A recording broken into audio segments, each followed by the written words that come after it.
Hello everybody, welcome to another episode of Defining the Occult.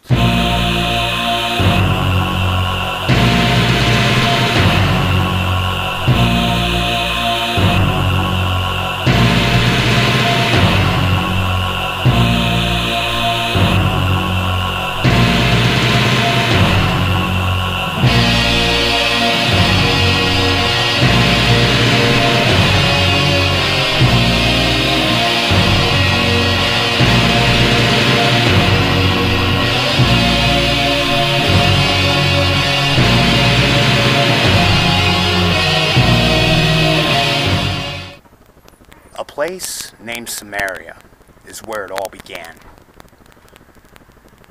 Sadly, it had to end as well, as all kingdoms and empires do, but Sumeria, being among the first of the organized and recordable empires in history, was a culture of extreme magic and sorcery. Evocations, as we would refer to them today, were performed on a daily and often hourly basis.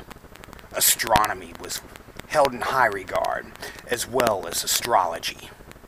They had recordings of gods, superheroes, some say even spacemen, such as referred to are the Anunnaki. Sumeria was a genesis of pagan sorcery. The residents of Sumeria came from two separate places. Firstly, Africa, and mainly, and also India. Before anyone in Europe or Africa and its practices were known or popularized. China was rise to the first governments, warlords, and feudal territories. And for this, they had pagan practices, which they would use to benefit them and destabilize their enemies, as well as to heal and to accentuate fecundity. And of course, we cannot forget to mention here, India. Beautiful mystical land, India. India was some of the earliest archaeological finds thought to be upon the record. Off the southern isle of Sri Lanka can be found the oldest known human structure ever built, and a land bridge spanning from Sri Lanka to the isle, which was not discovered until the last 15 years or so via satellite technology. The Isle of Sri Lanka being an American term, or a Western term. However, in places like the British Isles and other parts of the world in Europe, including India, it is known by its proper name, Ceylon. Sri Lanka or Ceylon, however you may refer, exhibits some of the most interesting and extraordinary archaeological discoveries ever known. And in fact, just about everything that would come to be occultism in the Western world, as well as much of the Asian world, can be traced to India, south, in and around the Isle of Ceylon. As I've stated before, the oldest structure ever known to mankind, some people believe, and the land bridge itself, can be carbon dated to a miraculous, unprecedented 1.75 million years old. Out of the remarkable and majestic East were the Japanese Shinto,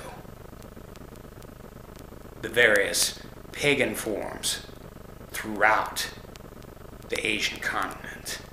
Hinduism can be said, as before, to be a mother, not only to the European practices of occultism that would later come to be, and the paganism that would spread throughout the North, but has heavy and significant influences throughout Asia and the Pacific Isles.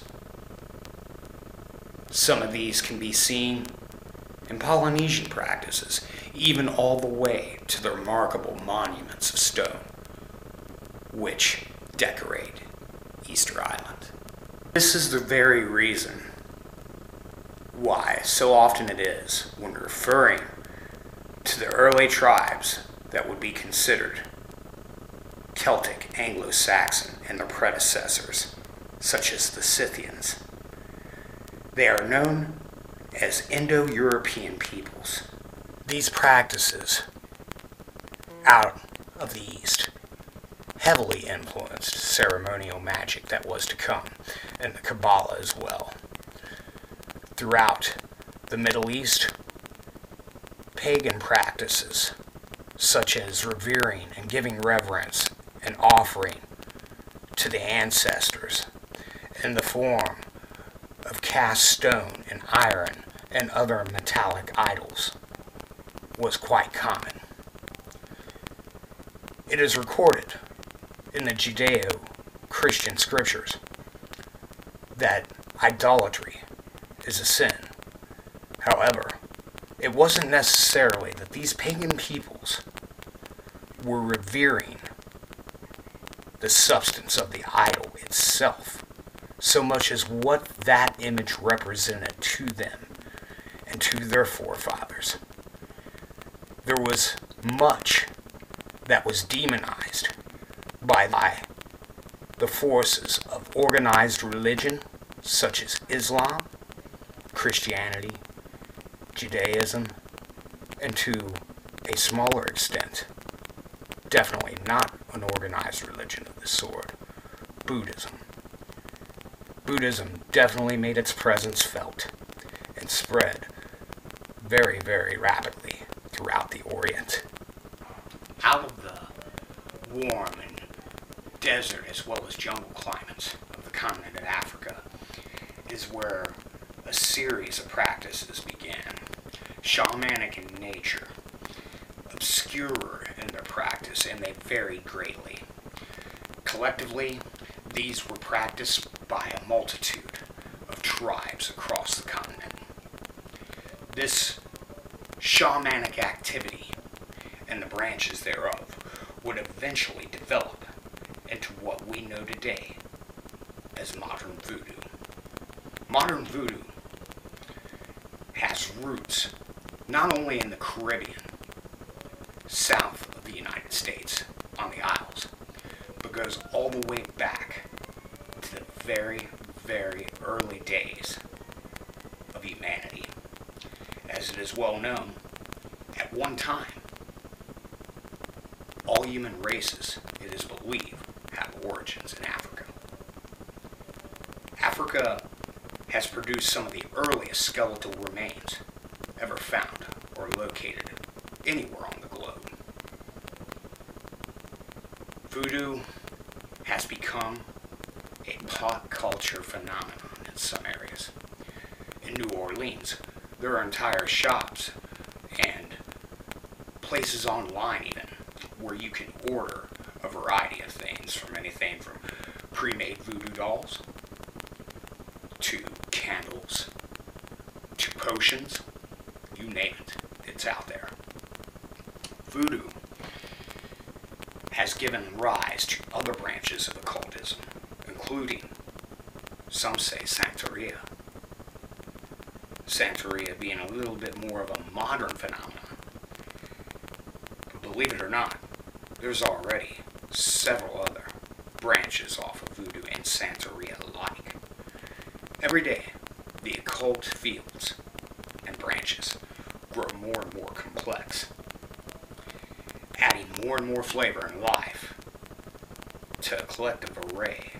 Of course, many of the representations and characteristics of voodoo are exhibited in exclusive festivals such as the Mardi Gras in New Orleans and other places. Mardi Gras has expanded to other cities, towns, and villages across America.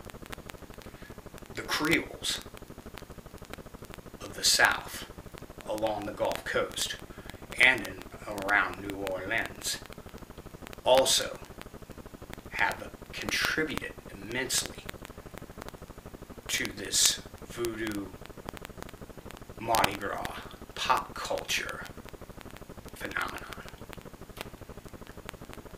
Also, it is important that contributing in the South, in American voodoo, is a lot of French culture as well as Southern culture, which added to and accentuated through its folkish beliefs the phenomenon that has become voodoo and Santeria alike across America and Mexico. Mexico having a celebration which is exalted beyond the norm for Catholicism and Christianity, and that is the Day of the Dead. Many Spanish trades, as well as African and European, have all contributed to these branches of occultism. Scythians. There were no other European pantheons quite as spotlighted as those of Rome and Greece. They are considered today, and as well as in the late 19th century, in the 1800s, classical mythology, with such premier gods as Apollo and the Great Father, Zeus, having, of course, the Roman equivalents, such as the parallel of Pan in Greece and Dionysus in Rome. Similar, if not one and the same, representing earth forces. Greece and Rome having its parallels. In conclusion, we see the migrations that would come from India, Asia, places like Turkey and others,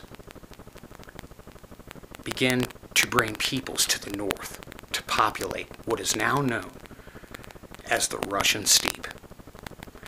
The Russian steppe produced barbaric and very hard-driven men and women. Among them were the Scythians. The Scythians were the precursors, perhaps it is said, to both Celtic, Norse, Germanic peoples alike.